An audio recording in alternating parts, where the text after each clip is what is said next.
नमस्कार दोस्तों। आज के इस वीडियो में हम जानेंगे मध्यकालीन भारत के बारे में। मध्यकालीन भारत का इतिहास शुरू होता है अरब के आक्रमणों से। भारत पर आक्रमण करने वाला प्रथम मुस्लिम आक्रमणकारी अरब थे और उनमें भी सबसे पहला 712 ईस्वी में आक्रमण किया था मोहम्मद बिन कासिम द्वारा किया गया था। और कहाँ पर किया गया था? सिंध में। उस समय सिंध का राजा दाहिर था। तो चलिए जानते हैं पूरी कहानी को।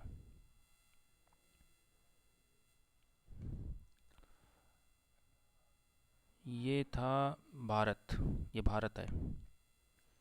इसी तरह यहाँ पर एक ईरान था, यहाँ छोटा सा देश था। जिस तरह यहाँ पे राजा महाराजा की पोस्ट हुआ करती थी इंडिया में, राजा महाराजा, उसी तरह फारस, जिसको ईरान भी कहते हैं इस समय, उस समय इसको फारस कहते थे, वहाँ पर इसकी पोस्ट वहाँ पर खलीफा की एक पोस्ट हुआ करती थी। तो उस समय ईरान के खलीफा थे। ईरान के जो खलीफा थे उनका नाम था अल हजाज। तो उस समय ईरान के खलीफा थे अल हजाज। उस समय ईरान के खलीफा थे। तो हुआ ये कि सब कुछ ठीक चल रहा था। यहाँ पे खजूर की खेती हुआ करती थी, तो वो लोग अपने खजूर वगैरह यहाँ पे बेचने आते थे।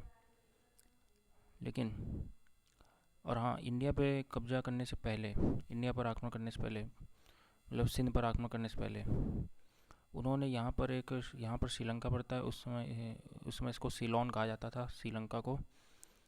तो वहाँ पर उन लोगों ने पहले ही अपना कब्जा कर लिया था और धीरे धीरे कब्जा कर रहे थे। लेकिन उसमें संघर्ष बहुत होता था, जिससे कि वहाँ पे जो लोग जाके फारस वाले बस गए थे, उनकी विधवाओं को और आम नागरिकों को बहुत परेशानी होती थी। क्योंकि जब वहाँ पे इन्होंने आधा थोड़ी बहुत बस्तियाँ बसा ली थी, तो वहाँ पे फारस के जो आम जनता थी वो वहाँ जाके रहने लगी थी।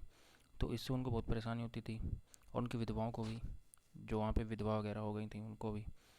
तो अलहजाज ने कहा कि जितनी वहाँ की विधवाएं हैं उनको जहाज़ के द्वारा कहाँ लेके जाया जाए, फिर से फ़ारस में लाया जाए। तो जब फ़ारस में लाने को कह दिया, तो जब फ़ारस में ला रहे थे उस समय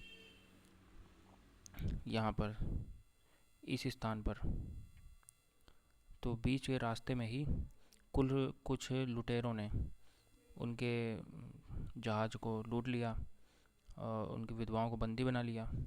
अब ये तो इज्जत वाली बात हो गई। तो फिर जब ये एक न्यूज़ गई यहाँ पर अलहजाज के पास, तो अलहजाज ने कहा कि अलहजाज ने संदेश भेजा किसके पास? दाहिर के पास। क्योंकि सिंध का राजा उस समय दाहिर था। जब सिंध तो दाहिर के पास जब से संदेश भेजा गया कि आप हमारी सहायता करिए, आप उनको ख़त्म करिए जो यहाँ पे लुटेरे वगैरह हैं। तो अलहजाज ने उसने दाहिर ने कहा, जो कि हिंदू राजा था, और दाहिर ने कहा कि हमारा उनसे कोई मतलब नहीं है, क्योंकि हम उनसे उनसे खुद ही हम परेशान हैं। हम फालतू उनसे वो खतरा मोल नहीं लेना चाहते हैं। उसने कहा कि हम सहायता नहीं करेंगे, दाहिर ने अलहजाज से कहा। लेकिन अलहजाज उसमें बौखला तो गया ही था।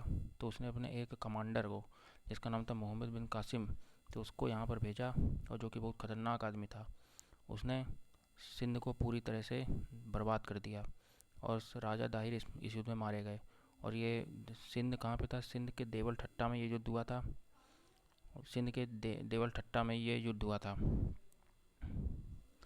और जो दाहिर था वो ब्राह्मण वंश का शासक था।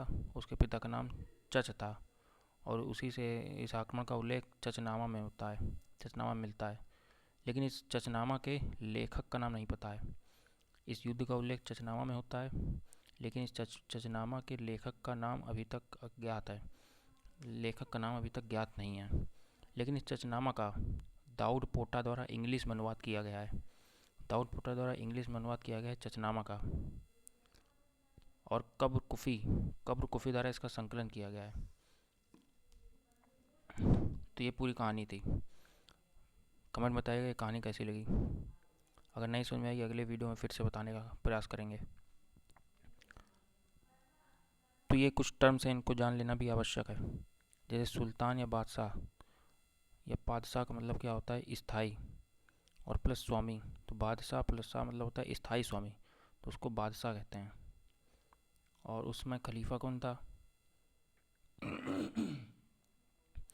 तो सुल्तान, ये खलीफा था। ये 712 AD की बात हो रही है, 712 ईस्वी की, तो उस समय की बात हो रही है। तो उस समय फारस का खलीफा था अल हजाज। तो इतनी बात समझ में आ गई, तो अब आगे बढ़ते हैं।